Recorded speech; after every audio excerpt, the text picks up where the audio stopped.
ভূগর্ভে লুকানো আগুন। ইরানের গোপন ক্ষেপণাস্ত্র শহর কাঁপিয়ে দিলেও পশ্চিমকে। শত্রুরা হয়তো কল্পনাও করতে পারেনি ইরান এতটা শক্তিশালী, এতটা প্রস্তুত, এতটা অদৃশ্য। দীর্ঘদিন ধরে নিজেদের সামর্থ্য নিয়ে তেহরান ছিল নীরব, কেবল মাঝে মাঝে গর্বের আভাস দিত। কিন্তু সাম্প্রতিক ইসরায়েল আমেরিকা বিরোধী যুদ্ধের পর থেকে যেন একের পর এক গোপন রহস্য উন্মোচন করছে আয়াতুল্লাহ খামেনির দেশ। আর এবার যা স্বীকার করেছে ইরান, তা শোনার পর পশ্চিমা বিশ্বে নেমেছে অস্থিরতা। ইরান জানিয়েছে তারা তৈরি করেছে ভূগর্ভস্থ ক্ষেপণাস্ত্র শহর। হ্যাঁ, শত্রুদের চোখে অদৃশ্য এক শহর, যেখানে মাটি ফুঁড়ে উঠে আসতে পারে হাজারো ক্ষেপণাস্ত্র। ইরানের রাষ্ট্রীয় গণমাধ্যম প্রেস টিভি জানিয়েছে নতুন এই প্রতিরক্ষা ব্যবস্থাটি নির্মিত হয়েছে সিভিল ডিফেন্সের নীতি ও মানদণ্ড অনুসারে। এই প্রকল্পের লক্ষ্য একটাই, আকাশে নয়, মাটির নিচে লুকিয়ে থেকে আঘাত হানা, যখন শত্রু বুঝতেও পারবে না কোথা থেকে আসছে বিস্ফোরণ। তেহরানের প্যাসিভ ডিফেন্স অর্গানাইজেশনের প্রধান ব্রিগেডিয়ার জেনারেল গোলাম রেজা জালালি জানিয়েছেন, এই ভূগর্ভস্থ ক্ষেপণাস্ত্র শহরগুলো আমাদের সাফল্যের প্রতীক, আমাদের প্রতিরোধ ক্ষমতার জীবন্ত প্রমাণ। তিনি আরও বলেন, এই প্রকল্পগুলো শত্রুর আগ্রাসন প্রতিহত করার জন্য গড়ে তোলা হয়েছে, বিশেষ করে ইসরায়েলি শাসনের বিরুদ্ধে। জেনারেল জালালির মতে গত জুনে 12 দিনের যুদ্ধে ইরান তার সামরিক সক্ষমতা দেখাতে সক্ষম হয়েছিল এই ভূগর্ভস্থ ব্যবস্থা ব্যবহার করে। সেই যুদ্ধ ইরানের জন্য একদিকে এনেছে সাফল্য, অন্যদিকে দেখিয়েছে কিছু দুর্বলতাও। তাই আয়াতুল্লাহ খামেনি এখন দেশের সব প্রতিরক্ষা সংস্থাকে নির্দেশ দিয়েছেন সেই দুর্বলতা দূর করতে নতুন কর্মসূচি হাতে নিতে। কিন্তু এখানেই গল্পের টুইস্ট। খামেনি শুধু প্রতিরক্ষা ব্যবস্থায় শক্ত করছেন না, তুলে নিচ্ছেন ক্ষেপণাস্ত্র কর্মসূচির সব সীমাবদ্ধতাও। এর আগে ইরানে উৎপাদিত অস্ত্রের পাল্লা সর্বোচ্চ 2200 কিলোমিটারে সীমাবদ্ধ রাখার নির্দেশ দিয়েছিলেন সর্বোচ্চ নেতা। কিন্তু এখন সেই সীমা নেই। এখন ইরান সিদ্ধান্ত নেবে নিজের মতো করে, তার নিরাপত্তা, তার প্রয়োজন, তার ভূ রাজনীতি অনুযায়ী। বিশ্লেষকরা বলছেন এটি ইরানের প্রতিরক্ষা নীতিতে এক ঐতিহাসিক পরিবর্তনের ইঙ্গিত। তেহরান আর কোনো সীমা মানবে না, তারা মানবে না কোনো বাইরের চাপ, কোনো পশ্চিমা নিষেধাজ্ঞা, কোনো ইউরোপীয় হুমকি। এই ভূগর্ভস্থ ক্ষেপণাস্ত্র শহরগুলো এখন শুধু ইরানের গোপন অস্ত্রভাণ্ডার নয়, এটি এক প্রতীক অদম্য প্রতিরোধের, নিঃশব্দ শক্তির, এবং সেই দেশের যে ইতিহাসের প্রতিটি আঘাতকে বেঁচে থেকে জবাব দিয়েছে। পশ্চিমা বিশ্বের চোখে এখন ইরান এক রহস্যময় ছায়া। যে দেশকে ধ্বংস করার স্বপ্ন তারা বহুবার দেখেছে, সেই দেশ আজ নিজের মাটির নিচে গড়ে তুলেছে এক অদৃশ্য দুর্গ। যখন তারা আকাশে খুঁজবে শত্রু, তখন তেহরানের প্রতিশোধ আসবে মাটি ফুঁড়ে, ভূগর্ভ থেকে, নীরবে কিন্তু বিধ্বংসী শক্তিতে। এটাই ইরান, দৃশ্যমানের চেয়েও ভয়ঙ্কর, অন্ধকারের মধ্যেও যার আলো জ্বালে প্রতিরোধের আগুন হয়ে। ইরানের সামরিক প্রযুক্তি, মধ্যপ্রাচ্যের শক্তির নতুন মানচিত্র। কে বলেছিল ইরান শুধু ইতিহাসের দেশ? আজকের ইরান হলো প্রযুক্তির দেশ, এক দেশ যাকে থামানো ক্রমেই অসম্ভব হয়ে উঠছে। সামরিক শক্তির নতুন সংজ্ঞা লিখছে তেহরান। আকাশ থেকে সাগর, সাগর থেকে মহাকাশ, প্রতিটি দিকেই ইরান এখন বিশ্ব শক্তিদের চোখে কাঁটা হয়ে উঠেছে। ইরানের সামরিক শক্তির এই উত্থান হঠাৎ নয়। দীর্ঘ নিষেধাজ্ঞা, অর্থনৈতিক অবরোধ এবং আন্তর্জাতিক চাপের মধ্যেও দেশটি নিজস্ব প্রযুক্তিতে গড়ে তুলেছে এমন সব অস্ত্র যা এখন যুক্তরাষ্ট্র ও ইসরায়েলের ঘুম কেড়ে নিচ্ছে। সবচেয়ে আলোচিত প্রযুক্তি হলো সেজ্জিল ব্যালিস্টিক ক্ষেপণাস্ত্র। এটি 2 ধাপ বিশিষ্ট কঠিন জ্বালানির ক্ষেপণাস্ত্র, যার পাল্লা 2500 কিলোমিটার পর্যন্ত। অর্থাৎ ইরানের সীমান্ত থেকে এটি সহজে পৌঁছে যেতে পারে ইসরায়েল বা সৌদি আরবের সামরিক ঘাঁটিতে। সেজ্জিলের সবচেয়ে বড় শক্তি এর চলমান নকশা, মুহূর্তে স্থান বদলে আঘাত হানতে পারে। এরপর আসে ইরানের স্বপ্নের যুদ্ধ বিমান কাহের F-313। এটি দেশীয়ভাবে তৈরি একক আসনের স্টেলথ জেট। রাডারে ধরা পড়ে না সহজে, নিম্ন উচ্চতায় উঠতে পারে এবং বোমা বা মিসাইল উভয়ই বহন করতে সক্ষম। যদিও পশ্চিমা বিশ্লেষকরা এর বাস্তবতা নিয়ে সন্দেহ প্রকাশ করেছেন, তবুও ইরান বলছে এই বিমান ইতিমধ্যেই উড্ডয়নের জন্য প্রস্তুত। আকাশে শত্রুর হুমকি মোকাবিলায় ইরানের আরেক গর্ব বাভার 373। এটি অনেকের মতে রাশিয়ার S-400 এর সমকক্ষ। সর্বোচ্চ 300 কিলোমিটার দূরের লক্ষ্যবস্তু ধ্বংস করতে সক্ষম এই প্রতিরক্ষা ব্যবস্থা ঘণ্টায় ম্যাক 8 গতিতে ক্ষেপণাস্ত্র ছুটতে পারে। ইরানের বিজ্ঞানীরা নিজেরাই বানিয়েছেন এর রাডার ও নিয়ন্ত্রণ ব্যবস্থা, যা প্রমাণ করে তারা আর কারো ওপর নির্ভরশীল নয়। সামরিক নজরদারিতে যুক্ত হয়েছে আলবোর্স 3D রাডার। এটি একসাথে 300টি লক্ষ্যবস্তু ট্র্যাক করতে পারে, এমনকি নিচু উচ্চতার ড্রোন বা স্টেলথ জেটও এতে ধরা পড়ে।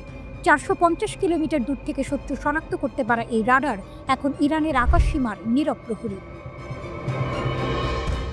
স্থলে যুদ্ধের জন্য রয়েছে কারার প্রধান যুদ্ধ ট্যাঙ্ক T-90 ও M1 আব্রামসের মিশ্র রূপ। এতে আছে লেজার রেঞ্জ ফাইন্ডার, কম্পিউটার নির্ভর টার্গেটিং সিস্টেম এবং 125 মিমি কামান। এক ট্যাঙ্ক জ্বালানিতে 500 কিলোমিটার চলতে পারে এটি। সাগরে ইরানের গোপন শক্তি হল গাদির ক্লাস সাবমেরিন। পারস্য উপসাগরের অগভীর জলে লুকিয়ে থাকা এই সাবমেরিন শত্রুর নজর এড়িয়ে মুহূর্তেই মিসাইল ছুটতে পারে।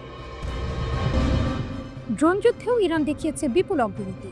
মোহাজের 10 ড্রোন 24 ঘন্টা আকাশে ভেসে থাকতে পারে, 2000 কিলোমিটার পর্যন্ত উঠতে পারে আর 300 কেজি বোমা বহন করতে পারে। এটি ইরানের গোয়েন্দা ও আক্রমণ দুই দিকেই একসাথে কাজ করছে। কিন্তু সবচেয়ে বড় চমক এসেছে কাতা হাইপারসনিক ক্ষেপণাস্ত্র থেকে।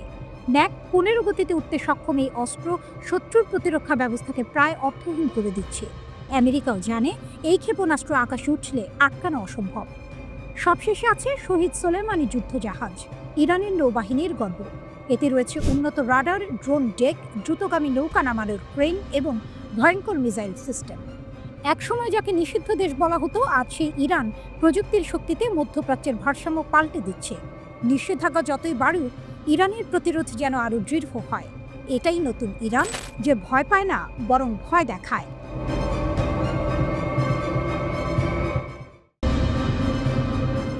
ইরানের মিসাইল হুঁশিয়ারি ও ভেনেজুয়েলায় নতুন যুদ্ধের ছায়া। মধ্যপ্রাচ্য থেকে লাতিন আমেরিকা, দুই মহাদেশের রাজনীতিতে হঠাৎই ঝড় উঠেছে। রাশিয়া ভেনেজুয়েলায় যুদ্ধ প্রবেশের ইঙ্গিত দেওয়ার পর এবার ইরান জানিয়েছে তারা বিশ্বের জন্য মিসাইল রপ্তানির প্রস্তুতিতে আছে। বিশ্লেষকরা বলছেন এটি কেবল এক ঘোষণাই নয়, এ যেন যুক্তরাষ্ট্রের দিকে এক নতুন কৌশলগত বার্তা। হঠাৎ বদলে যাওয়া খেলার মাঠ। ইরানের বিপ্লবী গার্ডের নৌবাহিনীর প্রধান জেনারেল আলী রেজা তানসিরি ঘোষণা দেন দেশটি এখন সংবেদনশীল সামরিক প্রযুক্তিতে সম্পূর্ণ আত্মনির্ভর এবং আন্তর্জাতিক বাজারে তাদের পণ্য রপ্তানির জন্য প্রস্তুত। আমরা গর্বিত যে এখন আমরা নিজেরাই মিসাইল, ড্রোন ও সামরিক যান তৈরি করে রপ্তানি করতে পারি, বলেন তিনি তেহরান টাইমসকে। একই সময়ে যুক্তরাষ্ট্রের সঙ্গে ভেনেজুয়েলার উত্তেজনা নতুন উচ্চতায় পৌঁছেছে। ওয়াশিংটন 4টি ড্রাগ কার্টেলবাহী নৌকা ধ্বংসের দাবি করেছে, যেখানে ভেনেজুয়েলা বলছে এগুলো ছিল নিরীহ বেসামরিক জাহাজ এবং এই হামলায় 20 জনেরও বেশি নিহত হয়েছে। মার্কিন প্রেসিডেন্ট ডোনাল্ড ট্রাম্প ঘোষণা করেছেন, আমরা মাদক কারবারি সন্ত্রাসী গোষ্ঠীর বিরুদ্ধে আত্মরক্ষার যুদ্ধ করছি এবং ভেনেজুয়েলার কার্টেল দে লস সোলাস এবং ক্রেন দে আরাগুয়াকে সন্ত্রাসী সংগঠন হিসেবে ঘোষণা করেছেন। রাশিয়া ও ইরান নতুন জোটের ইঙ্গিত। জাতিসংঘের নিরাপত্তা পরিষদে রাশিয়া ও ইরান ভেনেজুয়েলার পক্ষ নিয়ে দাঁড়িয়েছে। রুশ প্রতিনিধির বক্তব্যে স্পষ্ট সতর্কবার্তা ছিল, মার্কিন নৌবাহিনীর উপস্থিতি ভেনেজুয়েলার উপকূলে কেবল অভ্যাস নয়, বরং সম্ভবত আক্রমণের প্রস্তুতি। মস্কো ও তেহরানের এই অবস্থান অনেকের কাছে অপ্রত্যাশিত ছিল। মধ্যপ্রাচ্যের মিত্ররা এবার লাতিন আমেরিকার রাজনৈতিক মঞ্চে পা রাখতে চলেছে। এ যেন বিশ্ব রাজনীতির নতুন টুইস্ট। ইরানের শক্তি ও বার্তা। যদিও ইরান নিজেই কঠোর মার্কিন নিষেধাজ্ঞা, ড্রোন হামলা ও পারমাণবিক স্থাপনায় আঘাতের মুখে রয়েছে, তবুও দেশটি সামরিক প্রযুক্তিতে অবিশ্বাস্য অগ্রগতি দেখাচ্ছে। গত জুনে ইরান ইসরায়েলে ডজন খানেক ক্ষেপণাস্ত্র নিক্ষেপ করেছিল, যা তাদের 3 স্তরের প্রতিরক্ষা ভেদ করেছিল। এছাড়া ইরানের শাহেদ ড্রোন এখন যুক্তরাষ্ট্র, চীন, ফ্রান্স ও যুক্তরাজ্যের প্রকৌশলীদের কাছেও অনুকরণের মডেল হয়ে উঠেছে। ইরানের সর্বোচ্চ নেতা আয়াতুল্লাহ খামেনি সম্প্রতি ক্ষেপণাস্ত্রের সর্বোচ্চ পাল্লা সীমা শিথিল করার ইঙ্গিত দিয়েছেন। ইসরায়েলি প্রধানমন্ত্রী নেতানিয়াহু দাবি করেছেন, ইরান এখন এমন ক্ষেপণাস্ত্র তৈরি করছে যার পাল্লা 8000 কিলোমিটার, যা যুক্তরাষ্ট্রের উপকূলে পৌঁছাতে মাত্র 3000 কিলোমিটার কম। তেহরান অবশ্য এই অভিযোগ উড়িয়ে দিয়ে বলেছে, ইরান কোনো যুদ্ধ চায় না, কিন্তু কেউ আঘাত করলে তাৎক্ষণিক জবাব দিতে হবে। বিশ্লেষকদের মতে ভেনেজুয়েলাকে নিয়ে উদ্ভূত এই সংকট কেবল লাতিন আমেরিকার নয়, এটি বিশ্ব রাজনীতির নতুন পরীক্ষার মঞ্চ। রাশিয়া ও ইরানের ঐক্য যদি বাস্তব পদক্ষেপে রূপ দেয়, তবে যুক্তরাষ্ট্রের প্রভাব ক্ষেত্রে এক নতুন শক্তিশালী অক্ষ গড়ে উঠতে পারে। ইরানের বার্তা স্পষ্ট, নিষেধাজ্ঞা বা চাপ দিয়ে আর তাদের থামানো যাবে না। তাদের মিসাইল, ড্রোন ও প্রযুক্তি এখন কেবল প্রতিরক্ষা নয়, বরং বিশ্বের শক্তির এক নতুন সংজ্ঞা দিচ্ছে।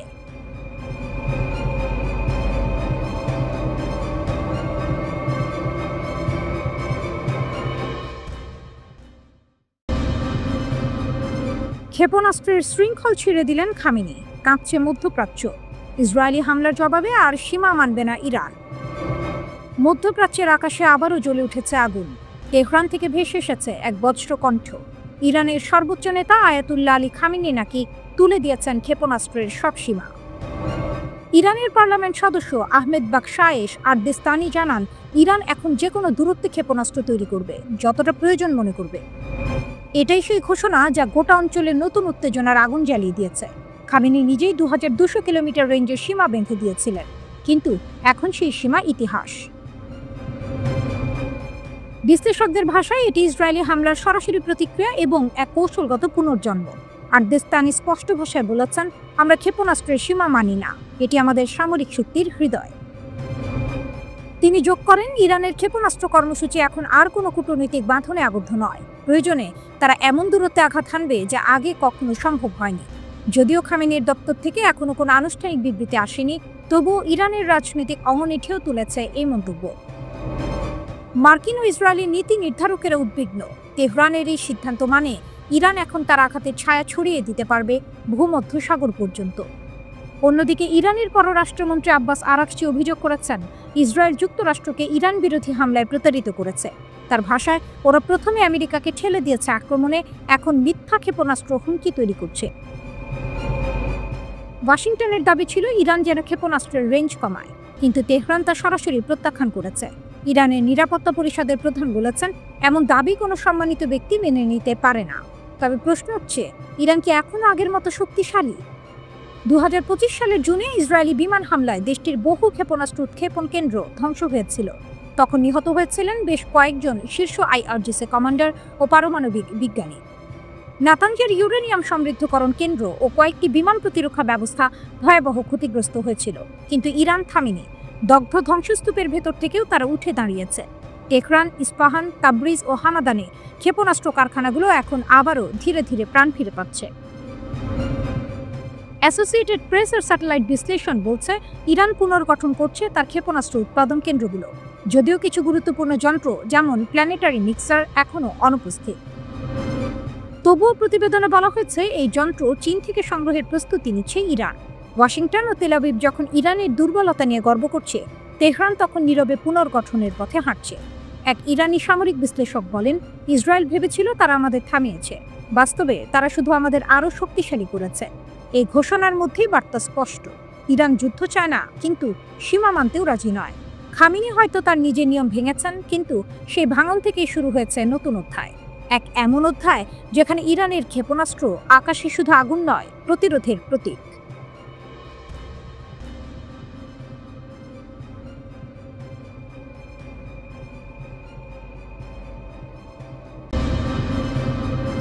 ইসরায়েল ইরানের সঙ্গে নতুন যুদ্ধ চায় না, রাশিয়ার মাধ্যমে এসেছে নেতানিয়াহুর বার্তা। এক নাটকীয় কূটনৈতিক ঘটনার মধ্যে ইরানের জ্যেষ্ঠ কূটনৈতিক আব্বাস আরাকচি জানিয়েছেন, রাশিয়ার মাধ্যমে তেহরান একটি গুরুত্বপূর্ণ বার্তা পেয়েছে। বার্তাটি এসেছিল স্বয়ং ইসরায়েলের প্রধানমন্ত্রী বেনিয়ামিন নেতানিয়াহুর পক্ষ থেকে, যেখানে তিনি স্পষ্ট করে বলেছেন, ইসরায়েল ইরানের সঙ্গে নতুন করে আর কোনো যুদ্ধ চায় না। এই তথ্য প্রকাশ করেছেন আরাকচি নিজেই ইরানের সরকারি সংবাদ মাধ্যমে এক সাক্ষাৎকারে। তিনি বলেন, আমরা বর্তমানে প্রমাণ ও নথি সংগ্রহ করছি। এই অনুরোধটি মূলত মার্কিন যুক্তরাষ্ট্রের পক্ষ থেকে এসেছিল। মিস্টার উইটকফ নামের এক মার্কিন প্রতিনিধি জানিয়েছিলেন, তিনি ইরানের সঙ্গে সরাসরি আলোচনায় বসতে প্রস্তুত, কিন্তু ইরান স্পষ্ট শর্ত দিয়েছে। আরাকচির ভাষায়, আমরা অতীতের মতোই চাই আলোচনায় 3টি ইউরোপীয় দেশও অংশ নিক। পাশাপাশি প্রযুক্তিগত বিষয় নিয়ে আলোচনা করতে মিস্টার ইয়োস্কিকেও টেবিলে থাকতে হবে। তেহরান জানিয়েছে তারা আলোচনায় আগ্রহী, কিন্তু তাদের সার্বভৌম মর্যাদার প্রশ্নে কোনো ছাড় দেবে না। আরাকচি বলেন, 3 দিন আগে নেতানিয়াহু ও পুতিনের মধ্যে ফোনালাপ হয়েছিল। পরদিন সকালে রাশিয়া আমাদের রাষ্ট্রদূতকে ডেকে পাঠায়। সেখানে জানানো হয়, নেতানিয়াহু ইরানের সঙ্গে আর কোনো যুদ্ধে জড়াতে চান না, নতুন সংঘাতেরও পক্ষপাতী নন। রাশিয়া এই বার্তাটি তেহরানকে জানায় এবং পরে পুতিন নিজেই তা প্রকাশ্যে ঘোষণা করেন। পুতিন বলেন, আমরা ইসরায়েলের সঙ্গে আমাদের আস্থাভিত্তিক যোগাযোগ অব্যাহত রেখেছি। ইসরায়েলের নেতারা আমাদের জানিয়েছেন যে তারা তেহরানের কাছে একটি বার্তা পাঠাতে চান, আর সেটি হলো তারা ইরানের সঙ্গে উত্তেজনা আরও হ্রাস করতে প্রতিশ্রুতিবদ্ধ এবং ভবিষ্যতে আর কোনো সংঘাতে জড়াতে আগ্রহী নন। ইসরায়েলি নেতারা আমাদের অনুরোধ করেছেন আমরা যেন আমাদের ইরানি বন্ধুদের কাছে এই বার্তা পৌঁছে দিই। আরাকচির মতে এটি ইরান রাশিয়া সম্পর্কের গভীর আস্থার প্রতিফলন। দুই দেশ এখন এমন এক চুক্তিতে স্বাক্ষর করেছে যা তাদের দীর্ঘমেয়াদী সম্পর্ককে আরও স্থায়ী করবে। ইরান বলছে রাশিয়া ও চীনের সঙ্গে তাদের সম্পর্ক এখন কৌশলগত পর্যায়ে পৌঁছেছে। মার্কিন নিষেধাজ্ঞা, পশ্চিমা চাপ কিছুই তেহরানের আত্মবিশ্বাস নষ্ট করতে পারেনি। আমরা আত্মনির্ভর, বিশ্ব জানুক ইরান আর আগের ইরান নয়, বলেন আরাকচি। তিনি আরও বলেন, আমাদের পাকিস্তান ও আফগানিস্তানের সঙ্গে সম্পর্ক ঐতিহাসিকভাবে দৃঢ়। আফগানিস্তানে নতুন সরকার এলেও আমরা সংলাপ চালিয়ে যাচ্ছি। আরাকচি জানান, তিনি পাকিস্তানের পররাষ্ট্রমন্ত্রীর সঙ্গে কথা বলেছেন, যেখানে উভয় দেশ সম্মত হয়েছে যে সীমান্ত সংঘাত বন্ধের সংযমই একমাত্র পথ। তার ভাষায়, ইরান, পাকিস্তান ও আফগানিস্তানের মধ্যে স্থিতিশীলতা মানে গোটা অঞ্চলের স্থিতিশীলতা। তিনি আরও যোগ করেন, আমরা চাই আফগান বিষয়ে আমাদের দুই দেশের বিশেষ প্রতিনিধিরা একে অপরের সঙ্গে মতবিনিময় করুক। আল্লাহর ইচ্ছায় আমরা এই সমস্যার শান্তিপূর্ণ সমাধান খুঁজে পাব। এভাবেই যেখানে বিশ্ব জুড়ে যুদ্ধের গন্ধ ভেসে আসছে, সেখানে তেহরানের কূটনৈতিক মঞ্চ থেকে ভেসে এলো এক ভিন্ন বার্তা। ইরান ভয় দেখায় না, বরং ভারসাম্য রক্ষা করে। রাশিয়ার কণ্ঠে প্রতিধ্বনিত হলো সেই বাস্তবতা। ইসরায়েল জানে ইরানের সঙ্গে যুদ্ধ মানে আগুনে ঝাঁপ দেয়া।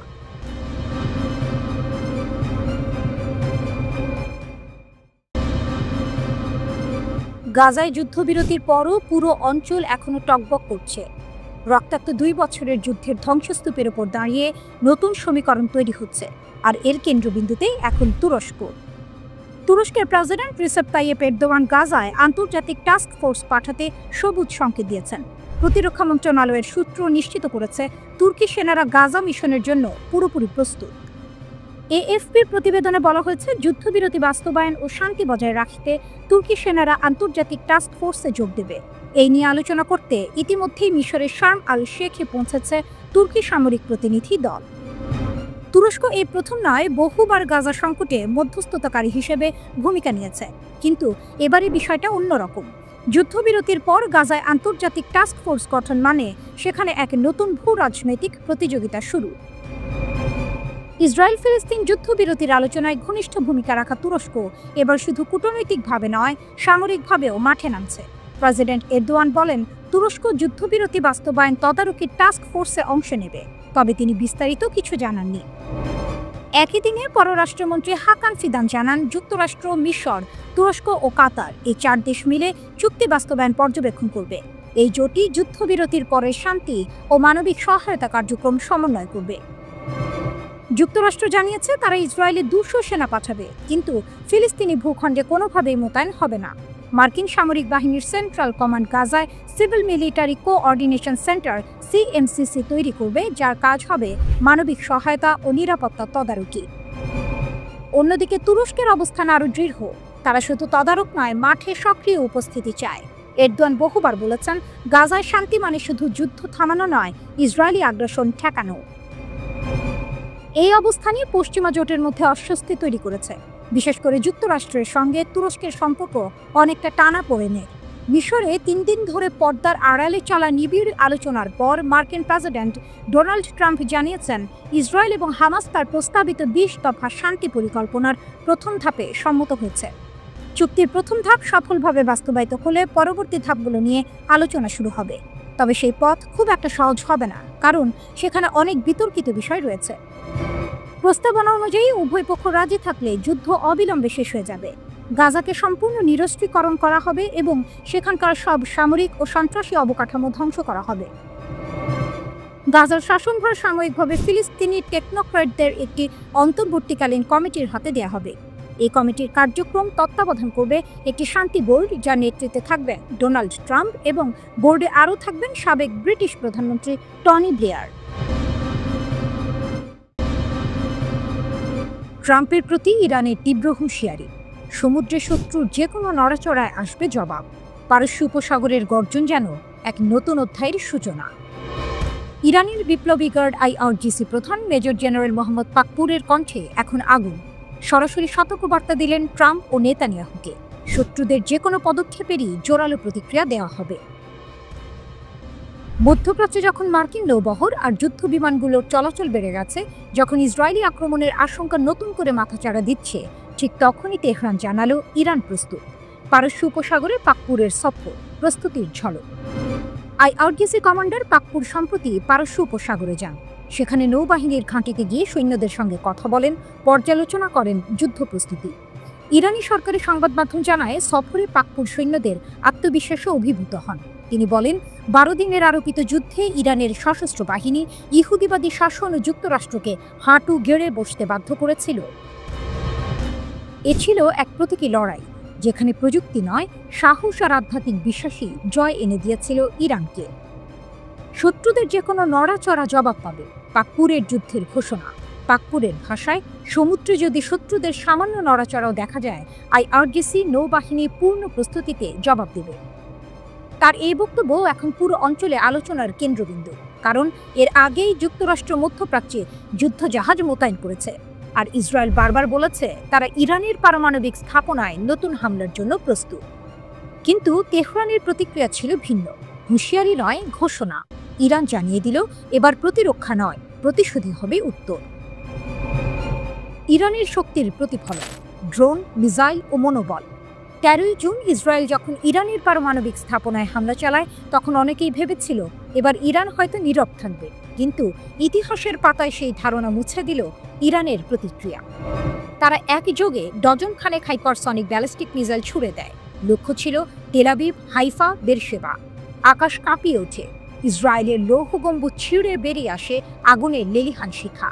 12 দিনের সেই যুদ্ধ ইসরায়েলি শহরগুলোকে থমকে দেয় আর প্রমাণ করে ইরান শুধু নামেই নয়, বাস্তবেই আঞ্চলিক শক্তি। মুসাভির বার্তা, নৌবাহিনী তৈরি সর্বাত্মক যুদ্ধে ইরানি সশস্ত্র বাহিনীর প্রধান major general Abdur Rahman Musavi নৌ ইউনিট পরিদর্শন করেন। তাসনিম নিউজের প্রতিবেদনে তিনি বলেন, ইরানি নৌবাহিনী যে কোনো হুমকি মোকাবিলায় সম্পূর্ণ প্রস্তুত। তার দাবি, আইআরজিসি নৌবাহিনী এখন এমন ক্ষমতা অর্জন করেছে যা সম্ভাব্য সংঘর্ষে শত্রুর শ্রেষ্ঠত্বকে চ্যালেঞ্জ করবে। 22 জুন যুক্তরাষ্ট্র যখন ইরানের পারমাণবিক স্থাপনায় বিমান হামলা চালায়, তখন পরিস্থিতি আরও উত্তপ্ত হয়। তবে 25 জুন এক মার্কিন দালালিকৃত অস্ত্রবিরতিতে যুদ্ধ থামে। কিন্তু ইরানের বার্তা আজও স্পষ্ট, যুদ্ধ থামতে পারে, প্রতিরোধ নয়। পারস্য উপসাগরের ঢেউয়ের মতোই ইরানের শক্তি গভীর, অবিরাম। ট্রাম্প বা নেতানিয়াহুর জন্য সেটিই সবচেয়ে বড় সতর্কবার্তা। তেহরান যেন বলছে, আমরা যুদ্ধ চাই না, কিন্তু লড়াই থামাবো না, কারণ ইরানের মর্যাদা বজ্রের মতোই অটল।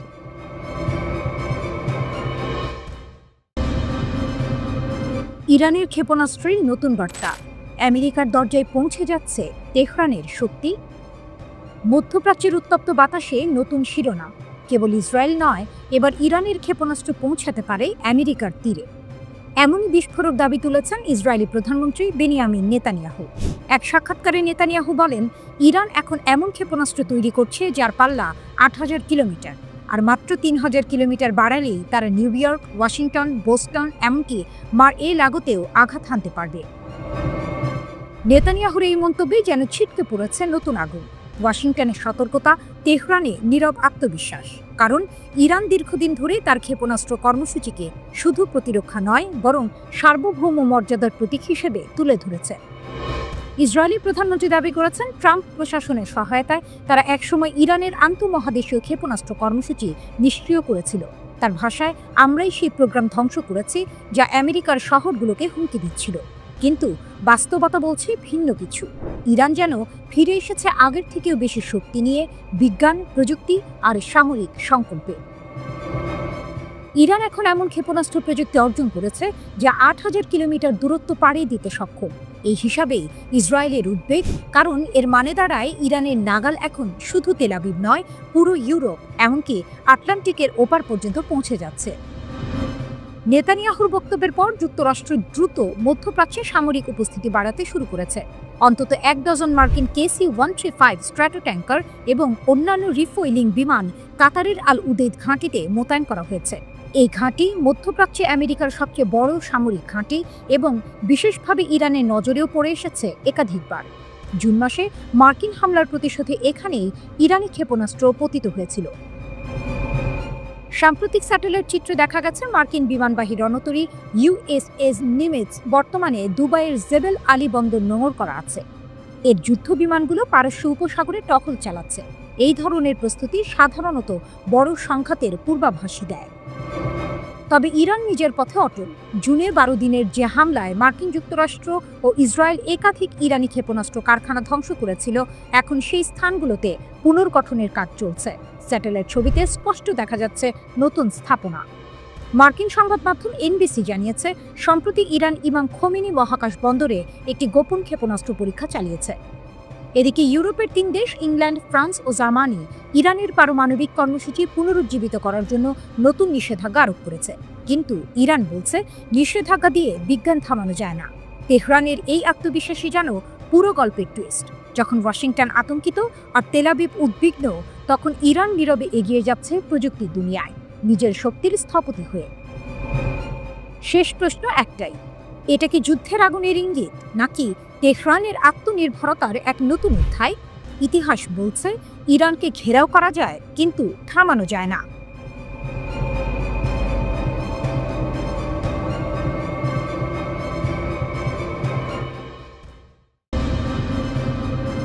উপসাগরে যুদ্ধের গল্প। ইরান বলছে, আমাদের জাহাজে ছোঁয়ার চেষ্টা করলেই প্রতিশোধ হবে। উপসাগরের বাতাস যেন হঠাৎ ভারী হয়ে উঠেছে। যুক্তরাষ্ট্রের নজর এবার ইরানের তেলবাহী জাহাজগুলোর দিকে, আর তাতেই তেহরান জারি করেছে কঠোর হুঁশিয়ারি। আমাদের জাহাজে হাত দিলে সঙ্গে সঙ্গে জবাব দেওয়া হবে। লেবাননের সংবাদ মাধ্যম আল মায়াদিন জানিয়েছে, ইরান ইতিমধ্যেই যুক্তরাষ্ট্রের সন্দেহজনক সামুদ্রিক নড়াচড়া শনাক্ত করেছে। ওয়াশিংটন নাকি ইরানের তেলবাহী জাহাজ আটকানোর পরিকল্পনা করছে, নামমাত্র অজুহাত নিষেধাজ্ঞা। কিন্তু তেহরান এটিকে দেখছে অর্থনৈতিক যুদ্ধ হিসেবে, যা তাদের বাণিজ্য পথ অস্থিতিশীল করতে চায়। ইরানের বার্তা স্পষ্ট, আমাদের জাহাজ বা জলসীমায় কোনো উস্কানি মানে যুদ্ধ ঘোষণা। ইরানের প্রস্তুতি। ইরানি বিপ্লবী গার্ড IRGC এবং সামরিক নৌবাহিনী ইতিমধ্যেই পারস্য উপসাগর ও ওমান সাগরে সর্বোচ্চ সতর্কতায় আছে। উপসাগরীয় ক্ষেপণাস্ত্র ঘাঁটিগুলো প্রস্তুত রাখা হয়েছে, যেন মার্কিন নৌবহর সীমা অতিক্রম করলেই সঙ্গে সঙ্গে পাল্টা হামলা চালানো যায়। একজন ইরানি সামরিক কর্মকর্তা বলেন, আমাদের ক্ষেপণাস্ত্রগুলো শুধু প্রদর্শনের জন্য নয়, প্রতিটি নৌবন্দরে এখন যুদ্ধের প্রস্তুতি। ইরান আরও সতর্ক করেছে, তার আঞ্চলিক মিত্রদের কেউ যদি যুক্তরাষ্ট্রকে সাহায্য করে ইরানি জাহাজ থামানোর চেষ্টায়, তবে তারও জবাব দেওয়া হবে। ইরান আরও সতর্ক করেছে, তার আঞ্চলিক মিত্রদের কেউ যদি যুক্তরাষ্ট্রকে সাহায্য করে ইরানি জাহাজ থামানোর চেষ্টায়, তবে তারও জবাব দেওয়া হবে। যুক্তরাষ্ট্রের নতুন পরিকল্পনা। বিভিন্ন আন্তর্জাতিক সূত্র বলছে, যুক্তরাষ্ট্র স্ন্যাপব্যাক নিষেধাজ্ঞা এবং প্রলিফারেশন সিকিউরিটি ইনিশিয়েটিভ PSI কাঠামোর আড়ালে ইরানের তেল রপ্তানি রুদ্ধ করার চেষ্টা করছে। তাদের লক্ষ্য ইরানের তেল আয় রোধ করে তেহরানের অর্থনীতি চেপে ধরা। ওয়াশিংটন নাকি সৌদি আরব, সংযুক্ত আরব আমিরাত এবং বাহরাইনকে চাপ দিচ্ছে, যেন তারা যুক্তরাষ্ট্রের নেতৃত্বাধীন একটি নৌবাহিনী জোটে যোগ দেয়। কিন্তু আল মায়াদিন বলছে, অনেক আঞ্চলিক দেশ এই অভিযানে যোগ দিতে অনিচ্ছুক, কারণ সবাই জানে ইরানের সঙ্গে সরাসরি সংঘাতে জড়ানো মানে পুরো উপসাগরকে আগুনে পরিণত করা। ইরানের শক্তি ও বার্তা।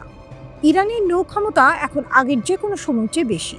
আধুনিক ড্রোন, জাহাজ বিধ্বংসী ক্ষেপণাস্ত্র ও সমুদ্রভিত্তিক রাডার সিস্টেম দিয়ে তেহরান তৈরি করেছে এক অদৃশ্য ঢাল, যা পারস্য উপসাগরের ওপর ছায়া ফেলেছে। তেহরান বলছে, আমাদের জাহাজ শুধু তেল বহন করে না, তারা ইরানের মর্যাদাও বহন করে। যারা তা থামাতে চাইবে তাদের মুখোমুখি হতে হবে ইরানের লোহার মুষ্টির।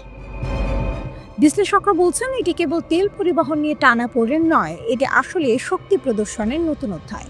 যুক্তরাষ্ট্র দেখাতে চায় সে এখনও উপসাগরের প্রভু, আর ইরান প্রমাণ করতে চায় এই সমুদ্র এখন তার প্রতিরোধের দুর্গ। যখন মার্কিন যুদ্ধজাহাজ এগিয়ে আসছে, তখন পারস্য উপসাগরের প্রতিটি ঢেউ যেন ইরানের কণ্ঠে ফিসফিস করে বলছে, আমাদের সমুদ্র, আমাদের সার্বভৌমত্ব, কেউ ছুঁয়ে দেখার সাহস করো না। এ যেন নিঃশব্দ এক যুদ্ধের প্রাণধ্বনি, যেখানে এক পাশে মার্কিন নিষেধাজ্ঞা আর অন্য পাশে ইরানের অদম্য আত্মসম্মান। কে জিতবে এই লড়াই? এখন তা নির্ভর করছে কে আগে গুলি চালায় সেই উত্তপ্ত সমুদ্রের বুকে।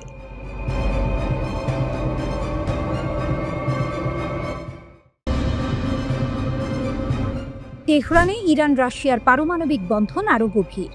নতুন চুল্লি, নতুন চুক্তি। ইরান বলছে, এই শক্তি যুদ্ধের নয়, উন্নতির। তেহরানের ব্যস্ত কূটনৈতিক দিনপঞ্জিতে বিশেষ এক দিন।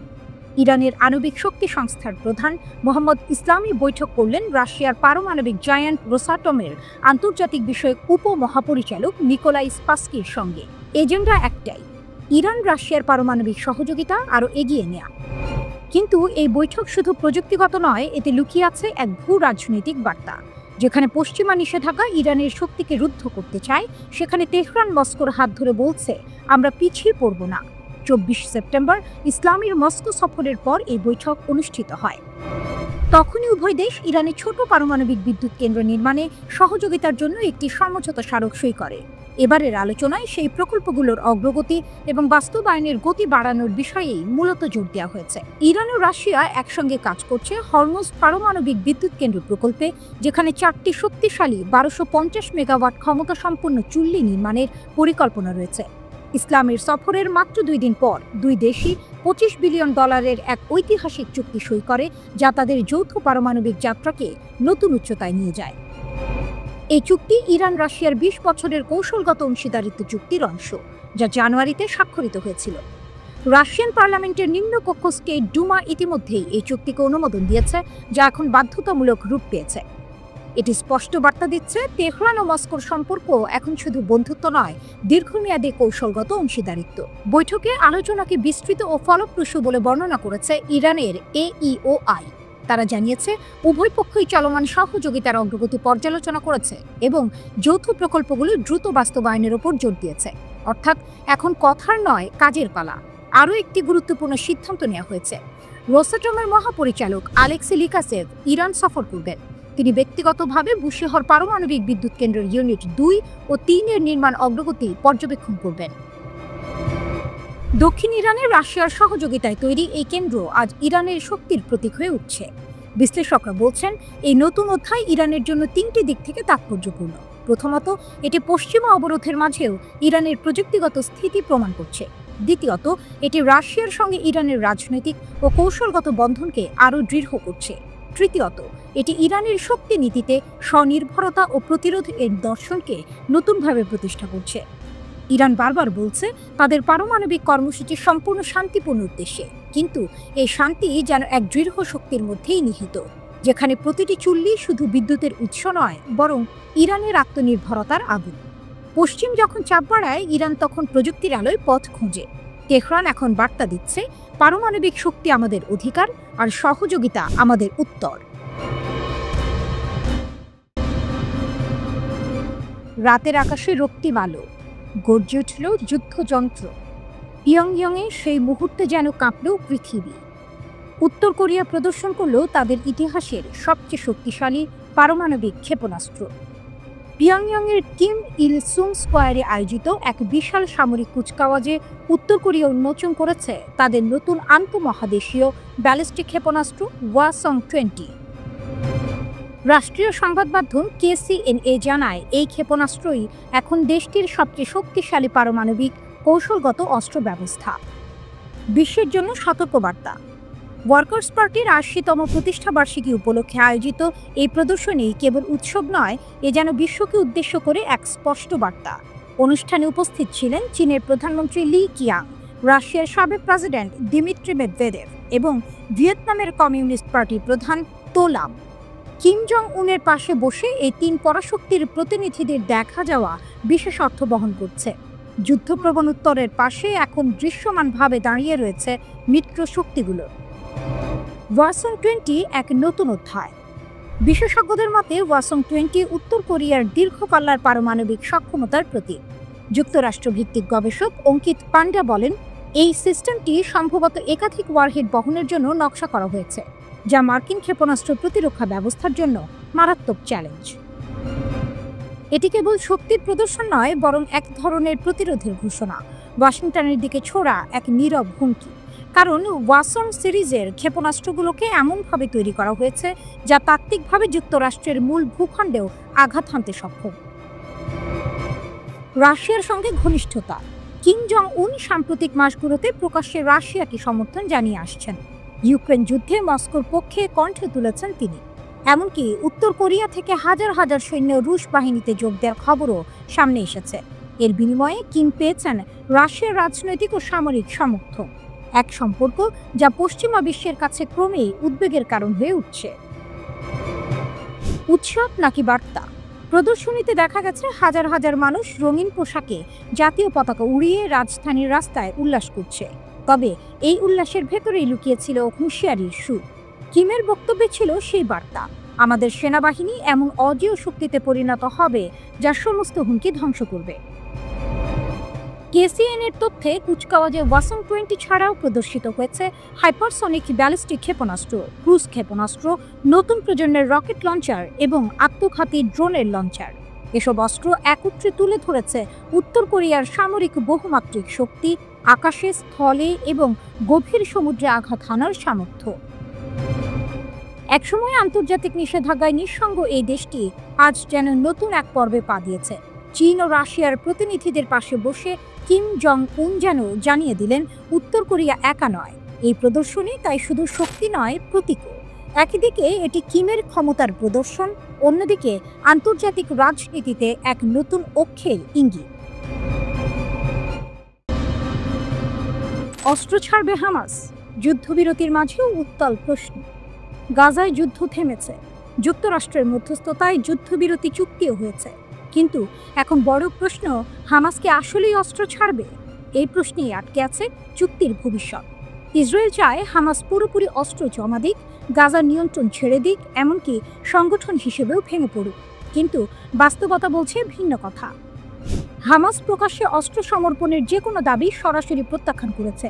তবে কিছু বিশেষজ্ঞ বলছেন হামাস গোপনে আলোচনায় কিছু ছাড় দেওয়ার ইঙ্গিত দিয়েছে। ইউরোপীয় কাউন্সিল অন ফরেন রিলেশনসের গবেষক হিউ লোভ্যাটের ভাষায় অস্ত্র ছাড়ার বিষয়ে হামাসের অবস্থান এখন সবচেয়ে বেশি বদলেছে। তিনি আরও জানান, হামাস কিছু আক্রমণাত্মক অস্ত্র, বিশেষ করে দীর্ঘ পাল্লার ক্ষেপণাস্ত্র সমর্পণে আগ্রহ দেখিয়েছে। তবে হালকা অস্ত্র, সুড়ঙ্গ ব্যবস্থার মানচিত্র কিংবা প্রতিরোধমূলক ক্ষমতা তারা ছাড়বে না বলেই মনে করা হচ্ছে। হামাস অস্ত্র ছাড়বে, কিন্তু শর্ত সাপেক্ষে। ইন্টারন্যাশনাল ক্রাইসিস গ্রুপের গবেষক আজমি কেশাওয়ি মনে করেন, হামাস তখনই অস্ত্র ছাড়বে যখন ইসরায়েলি দখল শেষ হবে এবং একটি গ্রহণযোগ্য ফিলিস্তিনি নেতৃত্ব গাজার দায়িত্ব নেবে। কেশাওয়ি বলেন, হামাস তাদের অস্ত্র শুধু তখনই দেবে যখন এগুলোর আর দরকার থাকবে না, অর্থাৎ প্রতিরোধের পথ পুরোপুরি বন্ধ হলে তবেই নিরস্ত্রীকরণ সম্ভব। এটাই হামাসের মূল বার্তা। গাজার মাটিতে এখন শুধু হামাস নয়, আরও সশস্ত্র গোষ্ঠী রয়েছে, পিআইজে, পিইএলপি, আল আকসা ব্রিগেড সহ অনেকেই। পাশাপাশি ইসরায়েলের সহায়তায় গড়ে ওঠা গ্যাংয়ের দাপট বাড়ছে, যারা লুট করছে, মানুষকে হয়রানি করছে। তাই অনেক গাজাবাসীর বিশ্বাস, হামাসের অস্ত্র থাকা দরকার যেন গ্যাংদের ঠেকানো যায় এবং গাজার অভ্যন্তরীণ নিরাপত্তা নিশ্চিত থাকে। অন্তর্বর্তীকালীন ফোর্সের সহযোগিতা। বিশ্লেষক হিউ ল্যাভট বলেন, হামাস একটি আন্তর্জাতিক টাস্ক ফোর্সকে সহযোগিতা করতে পারে যদি ওই ফোর্স সন্ত্রাস বিরোধী কোনো ভূমিকা না রাখে, অর্থাৎ ফোর্সটি নিরস্ত্রীকরণ পর্যবেক্ষণ করবে কিন্তু হামাসকে দমন করবে না, এমন নিশ্চয়তা চাইছে হামাস। হামাস শুধু দল নয়, একটি ধারণা। যুদ্ধ 2 বছর পেরিয়েছে, হামাসের বহু নেতা নিহত বা গ্রেপ্তার, কিন্তু তবু দলটি ভেঙে পড়েনি, কারণ হামাস শুধু একটি সংগঠন নয়, এটি একটি প্রতিরোধের প্রতীক। অনেক তরুণ আজও তাদের শহীদের প্রতিশোধ নেয়ার শপথে দলমত নির্বিশেষে ছুটছে হামাসের দিকে। শেষ কথা, অস্ত্র নামলে কি শান্তি আসবে? এই প্রশ্নে আজও দ্বিধায় বিশ্ব। ইসরায়েল চাইছে শান্তির আগে হোক নিরস্ত্রীকরণ, আর হামাস বলছে শান্তি এলেই অস্ত্র নামবে। যুদ্ধ থেমেছে ঠিকই, কিন্তু শান্তির পথ এখনো কাঁটাময়। হামাসের হাতে অস্ত্র যতদিন, ততদিন ইসরায়েল শান্তির দাবি মানতে নারাজ। আবার অস্ত্র ছাড়া হামাস মানেই গাজার নিরাপত্তার ফাঁকা মাঠ। এটাই গাজা সংকটের সবচেয়ে বড় টুইস্ট। অস্ত্র নামবে আগে না দখল উঠবে? প্রশ্নটাই এখন গাজার ভবিষ্যৎ।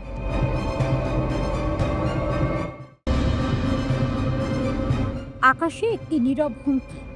ইরানের ক্ষেপণাস্ত্র জ্বলে উঠছে আর ইসরায়েলে সতর্ক বার্তা বাজছে। উত্তর পূর্ব দিক থেকে দাগিয়ে যেতে পারে, যা এখনো কল্পনায় ছিল। ইসরায়েলের প্রধানমন্ত্রী বেনিয়ামিন নেতানিয়াহু এক গুরুতর সতর্কতা জারি করেছেন। তার দাবি অনুযায়ী ইরান ইতিমধ্যে এক ধাপ এগিয়েছে এবং এখন আন্তঃমহাদেশীয় ব্যালিস্টিক ক্ষেপণাস্ত্র আইসিবিএম তৈরি করার পথে। তিনি বলছেন, ইরানের ৮,০০০ কিলোমিটার পর্যন্ত সিস্টেম নির্মাণের প্রক্রিয়া চলছে, যে ধরনের অস্ত্র নিউ ইয়র্ক ও ওয়াশিংটন পর্যন্ত পৌঁছাতে সক্ষম। কিন্তু বাস্তবতা কি সেই রূপ ধারণ করেছে? ইরানের হাতে এখন আছে মধ্যবর্তী পাল্লার ব্যালিস্টিক ক্ষেপণাস্ত্র, যেমন খুররামশার ও এমাদ, যেগুলি পশ্চিম এশিয়ার অনেক অঞ্চল এবং এমনকি ইসরায়েলের সীমান্ত পর্যন্ত আঘাত করতে পারে। তা হলেও IRBM থেকে ICBM পর্যন্ত যাত্রা সহজ নয়। তার জন্য প্রয়োজন উন্নত প্রপালশন, নির্দেশিকা সিস্টেম ও পুনঃপ্রবেশ প্রযুক্তি। ইরান তাদের মহাকাশ প্রয়াসে অগ্রগতি দেখিয়েছে।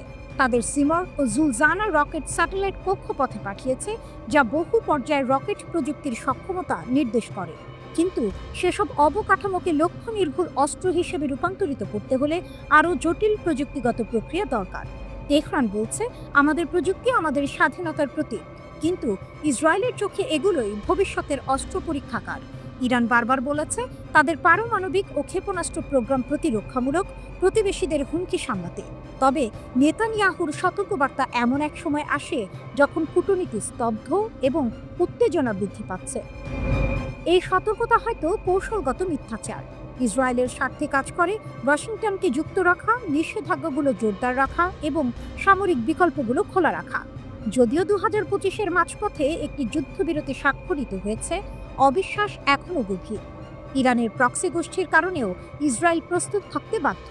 উভয় পক্ষই দেখছে এই সংঘাতকে অস্তিত্বগত চোখে। ইসরায়েল ইরানের দ্রুতগতির পারমাণবিক ও ক্ষেপণাস্ত্র সক্ষমতাকে একটি তাৎক্ষণিক বিপদ হিসেবে দেখছে।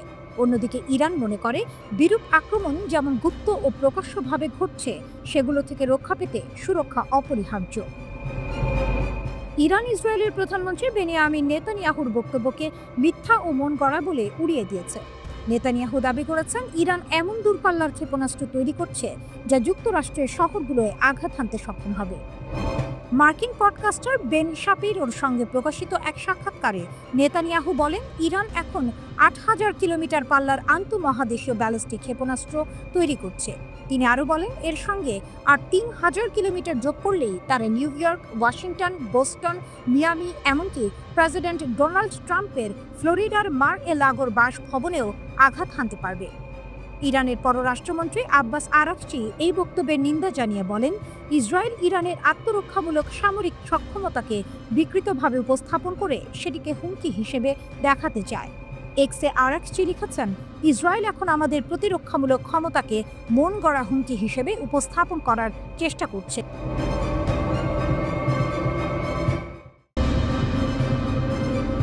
ইলাকের সমুদ্র সৈকতে হুথি আতঙ্ক। হুথি ড্রোন থামাতে ব্যর্থ হওয়ার পর ইসরায়েলের মরিয়া পদক্ষেপ। ইসরায়েলের বন্দর শহর ইলাক এখন যুদ্ধক্ষেত্রের মতো। সৈকতে, পার্কে এবং ক্রীড়া মাঠে হঠাৎ করে পাবলিক বোমা আশ্রয়স্থল তৈরি করা হয়েছে। IDF জানিয়েছে, উন্মুক্ত এলাকায় নিরাপদ আশ্রয় প্রদানের জন্য এই ব্যবস্থা জরুরি, কারণ হুথিদের ড্রোন আক্রমণ থামানো এখন আর কেবল সম্ভাব্য নয়, এটি প্রমাণ করছে হুথিদের কাছে আকাশেও বড় শক্তি রয়েছে। সম্প্রতি হুথিরা 91তম ক্ষেপণাস্ত্র হামলা চালিয়েছে, যদিও এর মধ্যে অনেকগুলোকেই IDF বাধাগ্রস্ত করেছে। সতর্কতার কারণে লক্ষ লক্ষ মানুষকে আশ্রয়স্থলে পাঠানো হয়েছে। শহরের কেন্দ্র, মৃত সাগর এবং দক্ষিণ পশ্চিম তীর বরাবর সাইরেন বাজানো হয়েছে। সতর্কীকরণের মাত্র কয়েক সেকেন্ডের মধ্যে মানুষ দ্রুত আশ্রয়স্থলে পৌঁছেছে। ড্রোন ধ্বংসের চেষ্টা হয়েছে, কমপক্ষে 2টি ইন্টারসেপ্টর মিসাইল উৎক্ষেপণ করা হয়েছে। তবে IDF জানিয়েছে, 2টি আয়রন ডোম ক্ষেপণাস্ত্র দিয়ে হুথি ড্রোনকে থামাতে ব্যর্থ হয়েছে। ব্যর্থতার কারণ চিহ্নিত করা হয়েছে এবং সংশোধনমূলক ব্যবস্থা নেওয়া হয়েছে। এটি ইঙ্গিত দেয় যে হুথিরা শুধুমাত্র ক্ষেপণাস্ত্র নয়, উন্নত ড্রোন প্রযুক্তিতেও সক্ষম। ইলাতের সানবে, লাইট হাউস সৈকত, ফ্যাটকিন পার্ক এবং অন্যান্য এলাকায় আশ্রয় কেন্দ্র স্থাপন করা হয়েছে। নির্দেশিকা অনুযায়ী বাসিন্দাদের 30 সেকেন্ডের মধ্যে আশ্রয়স্থলে পৌঁছানো বাধ্যতামূলক। এই দ্রুত প্রতিক্রিয়া ব্যবস্থা স্থানীয়দের জীবন বাঁচাচ্ছে। অগাস্টে হুথি ড্রোন আক্রমণে ইলাতে 20 জন আহত হয়েছিল।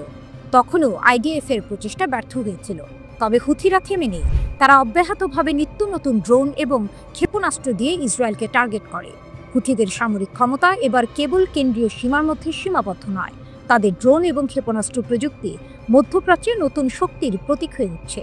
হুথিরা ইয়েমেন থেকে ছোড়া ড্রোন এবং ক্ষেপণাস্ত্র ব্যবহার করে ইসরায়েলের নিরাপত্তা ব্যর্থ করতে সক্ষম হচ্ছে, যা প্রমাণ করছে তাদের আকাশে আধিপত্য কেবল বৃদ্ধি পাচ্ছে।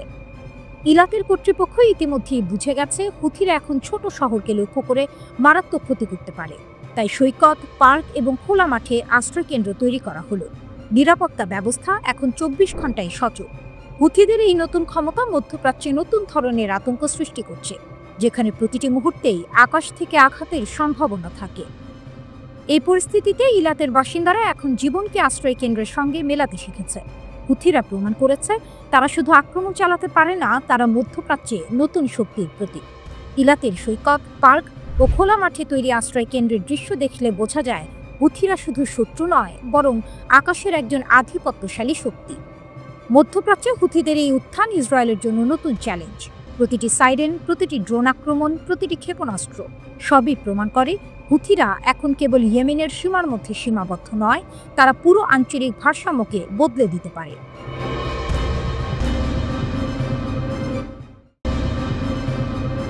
নিষেধাজ্ঞার মাঝেও মহাকাশে ইরানের গর্জন। চাবাহার থেকে শুরু এক নতুন যুগের ঘোষণা। একদিকে পশ্চিমা নিষেধাজ্ঞার ভার, অন্যদিকে ইরানের চোখে আকাশ ছোঁয়ার স্বপ্ন। ঠিক সেই মুহূর্তে তেহরান এমন এক ঘোষণা দিল যা যেন পৃথিবীর মাধ্যাকর্ষণকেও চ্যালেঞ্জ জানিয়ে বলল, আমরা থামব না। ইরানি মহাকাশ সংস্থার প্রধান হাসান সালারিয়ে চাবাহার মহাকাশ বন্দরের প্রথম ধাপ সম্পূর্ণ হওয়ার ঘোষণা দেন। এটি এমন এক স্পেসপোর্ট যা কঠিন জ্বালানি চালিত রকেট উৎক্ষেপণের জন্য প্রস্তুত। প্রেস টিভিকে তিনি জানান, উদ্বোধনী উৎক্ষেপণের প্রস্তুতি এখন পুরোদমে চলছে। আরও বড় চমক, এটি কেবল শুরু। সালারিয়া বলেন, দ্বিতীয় ধাপের কাজ চলছে তরল জ্বালানি রকেটের জন্য, যা শেষ হলে চাবাহার হবে মধ্যপ্রাচ্যের সবচেয়ে শক্তিশালী মহাকাশ ঘাঁটি। চাবাহারের অবস্থানও এক বিস্ময়। ইরানি কর্মকর্তাদের ভাষায় এর ভৌগোলিক অবস্থান এতটাই অনুকূল যে এটি 40 থেকে 100 ডিগ্রির প্রবণতাযুক্ত কক্ষপথে প্রবেশাধিকার দেয়। অর্থাৎ এখান থেকে উপগ্রহের নক্ষত্রমালা বা স্যাটেলাইট কনস্টেলেশন তৈরি করা সম্ভব, যা আগে কেবল মহাশক্তিগুলোর একচেটিয়া অধিকার ছিল। পশ্চিমা দেশগুলোর চোখ কপালে তুলে দিয়েছে এই অগ্রগতি, কারণ যুক্তরাজ্য, ফ্রান্স ও জার্মানি মাত্র কয়েকদিন আগেই ইরানের ওপর পুরনো নিষেধাজ্ঞা পুনর্বহাল করেছে, 1 দশক পর, নতুন পারমাণবিক চুক্তি ব্যর্থ হওয়ার পর। কিন্তু নিষেধাজ্ঞা যতই ঘন হোক, ইরানের আকাশে উত্থান থেমে থাকেনি। ইরানের মহাকাশ পরিকল্পনা এখন এক মহাকাব্য। সালারিয়ে জানিয়েছেন, জাফর 2 এবং পায়া নামের 2টি দূরবর্তী সংবেদনশীল উপগ্রহ আগামী মাসগুলোতে উৎক্ষেপিত হবে। এর সঙ্গে নাহিদ 2 উঠবে ইরানের নিজস্ব সিমোড রকেটে, আর শহীদ সোলাইমানি প্রকল্পের অধীনে আসছে আরও একাধিক পরীক্ষামূলক স্যাটেলাইট। সবচেয়ে চমকপ্রদ অংশ, ইরান এখন চীনের চাঁদ অভিযানে যোগ দিয়েছে। চাংই-8 লুনার প্রোগ্রামের অংশ হিসেবে ইতিমধ্যেই নকশা পর্ব শেষ হয়েছে। ইঞ্জিনিয়ারিং মডেল তৈরি শুরু হতে যাচ্ছে, অর্থাৎ ইরানের পতাকা এবার উঠবে চাঁদের পথে। সেই সঙ্গে চলছে নতুন প্রজন্মের গবেষণা, ক্যাপসুল তৈরির কাজ, যা জীবন্ত প্রাণীর ওপর বিকিরণ, তাপমাত্রা ও চাপের প্রভাব পরীক্ষা করতে পারবে। 2023 সালে 500 কেজি রি-এন্ট্রি ক্যাপসুলের সফল উৎক্ষেপণের পর এখন আরও শক্তিশালী প্রোটোটাইপ তৈরি হচ্ছে। ইরান শুধু রাষ্ট্রীয় পর্যায়ে নয়, বেসরকারি খাতেও বিপ্লব ঘটাচ্ছে। কাউসার 2 নামের স্যাটেলাইটটি 4 মিটার রেজলিউশনের ছবি তুলতে সক্ষম, আর এটি তৈরি করেছে ইরানের বেসরকারি কোম্পানি। শহীদ সোলাইমানের ন্যারো ব্যান্ড স্যাটেলাইট নক্ষত্রমালায় যোগ হতে যাচ্ছে 20টি ন্যানো স্যাটেলাইট, যার 2টি ইতিমধ্যেই পরীক্ষিত। ইরানের কর্মকর্তারা জানান, একাডেমিক প্রতিষ্ঠান ও প্রযুক্তি কোম্পানিগুলোকেও এখন স্যাটেলাইট নির্মাণে সরাসরি অংশগ্রহণের সুযোগ দেওয়া হবে। তাদের চোখে এটি কেবল একটি বিজ্ঞানযাত্রা নয়, এ এক জাতীয় আত্মনির্ভরতার ঘোষণা।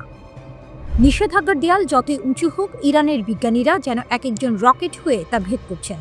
তেহরানের জন্য চাবাহার এখন কেবল একটি মহাকাশ বন্দর নয়, বরং আকাশের সঙ্গে যুদ্ধের এক নতুন প্রতীক। আর পশ্চিমা বিশ্ব, তারা আবারও বুঝতে পারল, ইরানকে থামানো যায় না, কেবল আকাশের দিকে তাকিয়ে তার উত্থান দেখতে হয়।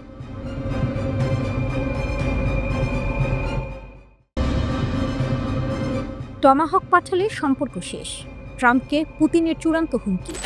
রাশিয়ার প্রেসিডেন্ট ভ্লাদিমির পুতিন এক স্পষ্ট সতর্কতা দিয়েছেন, যুক্তরাষ্ট্র যদি ইউক্রেনের টমাহক ক্ষেপণাস্ত্র পাঠায়, তবে তা হবে সম্পর্ক ধ্বংসের সূচনা। আলাস্কার শীর্ষ বৈঠকের 1 মাসের মাথায় পুতিনের এই বক্তব্যে আবারও বরফ ঠান্ডা হাওয়া বইতে শুরু করেছে ওয়াশিংটন মস্কো সম্পর্কের ওপর। পুতিন শান্ত গলায় কিন্তু শীতল বার্তায় বললেন, আমি কোনো লক্ষ্য স্থির করিনি, আমি কেবল সত্য বলেছি। টমাহকের মতো অস্ত্র পাঠানো মানে সম্পর্কের শেষ অধ্যায় শুরু। টমাহক মানেই সংঘাতের ঘণ্টা বাজবে। পুতিন বলেন, নতুন অস্ত্র, বিশেষ করে দূরপাল্লার টমাহক, এগুলির উচ্চ নির্ভুলতা ভালো, কিন্তু এটি বন্ধুত্ব নয়, যুদ্ধের সূচনা করবে। তার মতে যুক্তরাষ্ট্র যদি ইউক্রেনকে টমাহক দেয় তবে সেটি রাশিয়া আমেরিকা সম্পর্কের ভঙ্গুর ইতিবাচক প্রবণতাগুলিকে সম্পূর্ণ মুছে দেবে। ওদিকে ওয়াশিংটন কিয়েভের অনুরোধ বিবেচনা করছে রাশিয়ার গভীরে আঘাত হানতে 2500 কিলোমিটার পাল্লার টমাহক ক্ষেপণাস্ত্র সরবরাহের বিষয়ে। খবরটি ছড়াতেই মস্কোতে নেমে আসে কূটনৈতিক অস্থিরতা। কাগজের বাঘ তর্কে নতুন আগুন। সম্প্রতি ট্রাম্প ইউক্রেন ইস্যুতে রাশিয়াকে কাগজের বাঘ বলে মন্তব্য করেন। জবাবে পুতিন কটাক্ষ করে বলেন, রাশিয়ার অগ্রগতি ঠেকাতে না পারা ন্যাটোই কি আসল কাগজের বাঘ নয়? তার এই বক্তব্য রুশ রাষ্ট্রীয় টিভিতে সম্প্রচারিত হয়েছে, যা দেখিয়েছে মস্কোর আত্মবিশ্বাস এখনো অটল, এমনকি ট্রাম্পের রাগও তাতে ফিকে। রাশিয়ার শক্তি ও প্রস্তুতি। ক্রেমলিনের প্রতিরক্ষা বিশ্লেষকরা বলছেন, রাশিয়া এখন যুদ্ধের জন্য সম্পূর্ণ প্রস্তুত। পারমাণবিক শক্তিধর দেশটি নতুন প্রজন্মের প্রতিরক্ষা নেটওয়ার্ক গড়ে তুলছে, যা টমাহক সহ যে কোনো শত্রু ক্ষেপণাস্ত্র ভূপাতিত করতে সক্ষম। পুতিন আরও বলেন, আমরা জানি টমাহক পরিচালনা মার্কিন সামরিক সম্পৃক্ততা ছাড়া অসম্ভব, তাই এমন পদক্ষেপ নিলে তা সরাসরি সংঘর্ষের দিকে ঠেলে দেবে। রাশিয়ার সামরিক সূত্র জানিয়েছে, প্রয়োজনে তারা নতুন S-500 প্রতিরক্ষা ব্যবস্থা সক্রিয় করবে, যা 200 কিলোমিটার উচ্চতায় শত্রু ক্ষেপণাস্ত্র ধ্বংস করতে পারে। আমরা আমাদের আকাশ অপ্রবেশযোগ্য রাখব, বলেছে মস্কো। সম্পর্কের প্রান্তে দাঁড়িয়ে বিশ্ব। 15 আগস্ট আলাস্কা বৈঠকে ট্রাম্প ও পুতিনের মধ্যে যে সামান্য সৌহার্দ্য দেখা দিয়েছিল তা এখন ভাঙনের দ্বারপ্রান্তে। ট্রাম্পের হতাশা ও পুতিনের চূড়ান্ত সতর্কতা মিলিয়ে বিশ্ব আবার সেই শীতল যুদ্ধের ছায়া দেখছে। রয়টার্স জানিয়েছে, মার্কিন নৌবাহিনীর মজুদের প্রয়োজনে টমাহক সরবরাহ বাস্তবসম্মত নয়, তবে আলোচনা এখনো চলছে। রাশিয়া এদিকে স্পষ্ট জানিয়েছে, আমাদের সীমা পার করলে আমরা প্রতিরক্ষা নয়, প্রতিশোধ নেব। পুতিনের শেষ কথা। শেষে পুতিন শান্ত কণ্ঠে বলেন, আমি কোনো লক্ষ্য স্থির করিনি, আমি শুধু বলেছি যা ঘটবে তা সত্যিই ঘটবে, কিন্তু এর দায়ভার আমাদের নয়। তার এই কথা যেন শীতল বাতাসে গর্জে উঠল। যুদ্ধ হয়তো এখনো শুরু হয়নি, কিন্তু রাশিয়া প্রস্তুত। আর টমাহক যদি আকাশে ওঠে তাহলে ইতিহাস নতুন অধ্যায় লিখবে, রাশিয়ার আকাশে আগুনের প্রতিরোধের অধ্যায়।